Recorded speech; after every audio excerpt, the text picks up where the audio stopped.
Hey, what's up everyone? It's your boy Oz with Tow Vibes, and it's no secret that I usually do my own maintenance on my trucks just because whenever you take it for a shop, I swear your truck's there all day.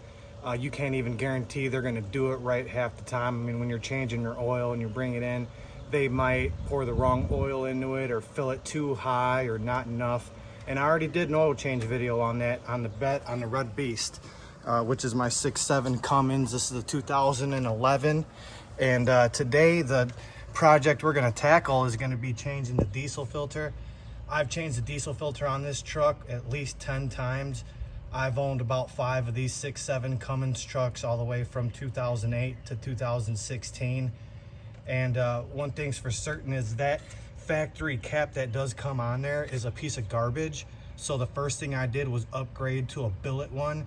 And I'm sure you guys have fought to get those things off, or if you haven't, then you're about to, because those plastic ones suck and they're just a pain in the ass. It's in a very awkward spot, and for some reason they're just really hard to get off. So the first thing I did was upgrade to that.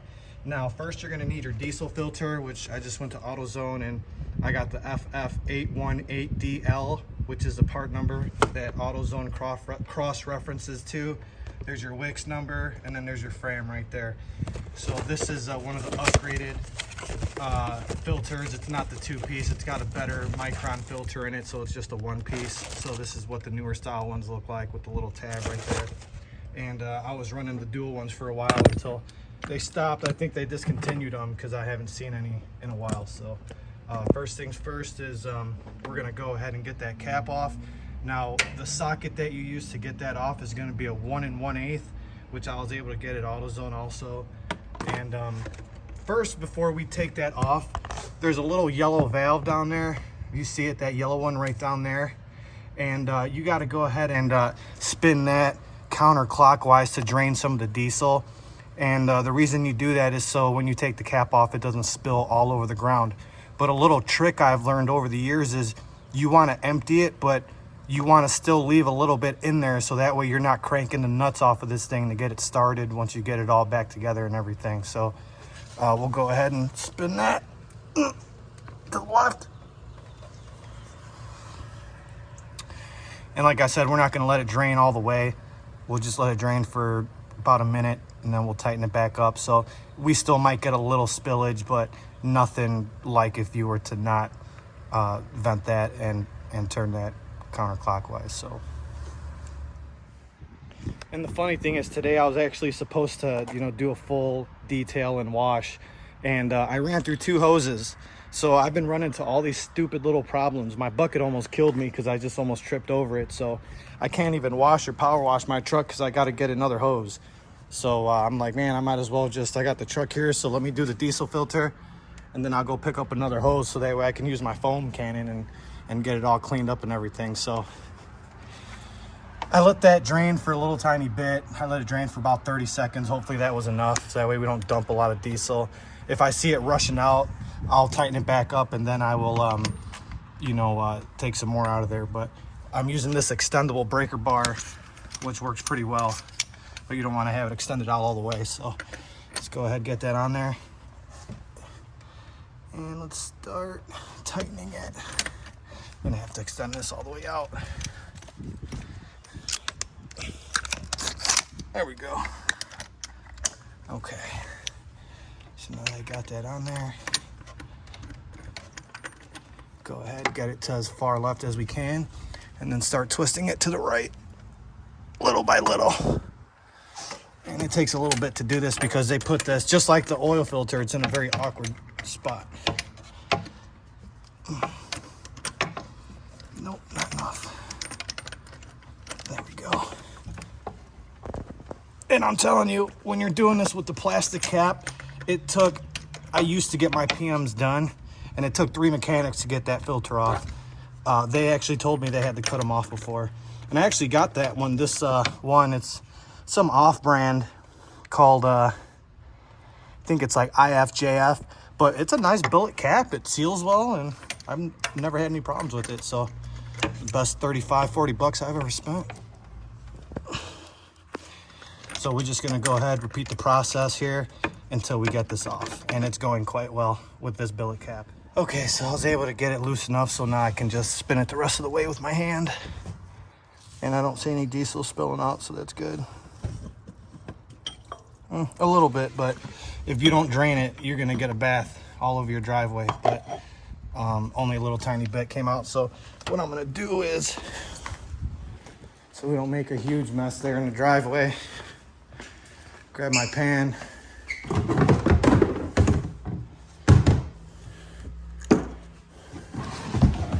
We're gonna put it right up underneath there.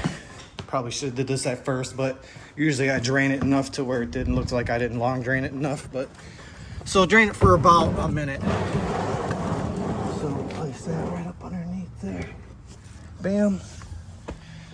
And now we can go ahead and see if we can get that filter out. Honestly, that filter's a pain to get off with your hands, so it's best to grab a wrench or some channel locks so that way you can pull it out. Bigger the better. Okay, so we got our pan. Probably should come over to the left a little bit more.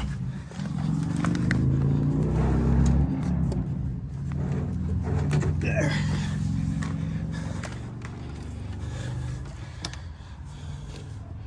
So there's a little nipple tab right in the middle. And I just, right there. Let it drain for a second.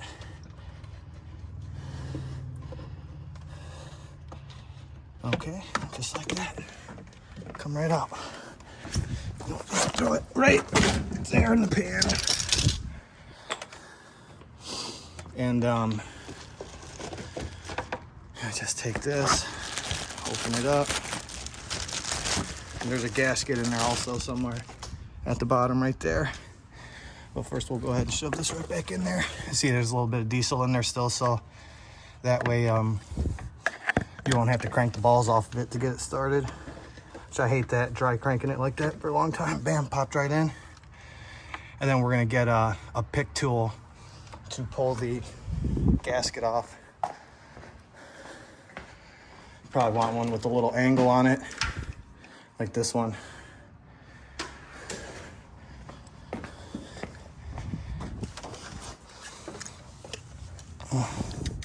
So just kind of stick it in right there, get up alongside of it, take it, and then just pull right up. And that's the old one right there. I'm gonna take the new one. And it's got a seal on it, so I mean, when you put the new billet cap on, or your old one, which I recommend not even getting that one if you're gonna change it, get this cap first and then do your diesel. Just throw some howls in or something to kind of, you know, aid in helping that fuel flow. So let me see here. I'll just kind of slap that around. You guys probably can't see, but it's kind of a pain to do this with one hand. So let me see if I can set this down for a second here. I kind of need two hands to do this. Okay, so one hand to hold me up and one to do it. And then kind of just work it over. Okay.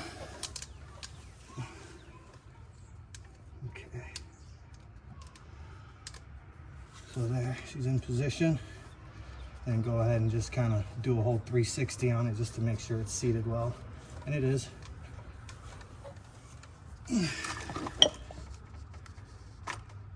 So there, it's seated in there quite well.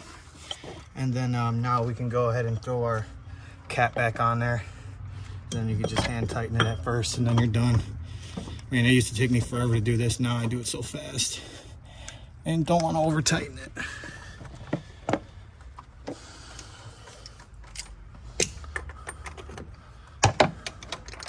It's like 20,000 revs because you could barely get a quarter of a turn, I feel like. Ugh. And I'm actually just standing on the front hook, which if I had some kind of step stool or something, this would be a lot easier.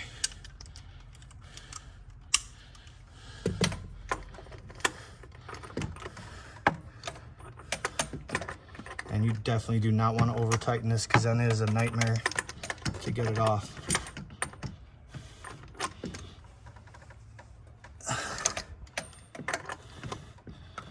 Come on, baby.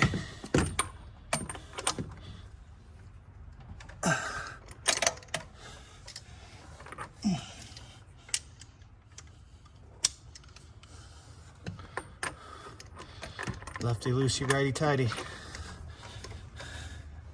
We're getting there, but no cigar. And you'll know, it'll stop. You shouldn't have to be cranking too hard on it. Let's see, we're getting there. Oh, one more turn. That's probably good right there. Give it another little half turn, because you want to make sure she's in there snug as a bug, but it's got a seal so you don't have to go crazy on it. That's about good right there.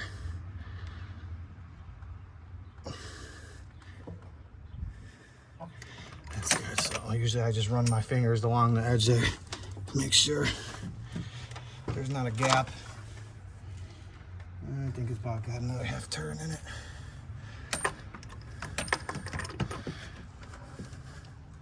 When the letters are faced towards the bottom and it's snug, then that's usually when I stop. About right there. That's good. That's it. So we'll go ahead. We're gonna wipe it down and check for any leaks. Then we should be good to go. All right, so we'll go ahead, wipe it all off. Put a little bit of water on here just to take this dirt and grime off of there. So that way if it starts leaking, I'll be able to tell easily. Let me hop up on here. Sometimes you got to get all up in it. Wipe the bottom cup. You don't want to over tighten it because you can damage the cup or the threads on that, because this whole assembly is plastic. It's almost like they want you to break it. Okay, so looks good. So we'll go ahead and fire it up. Make sure there's no leaks.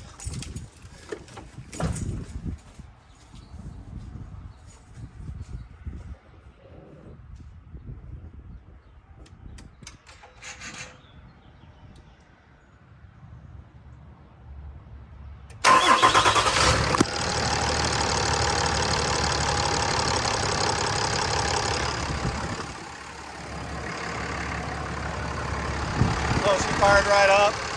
I don't see any leaks or anything. Everything looks good. Go ahead and put our bar on just to make sure she's snugged up.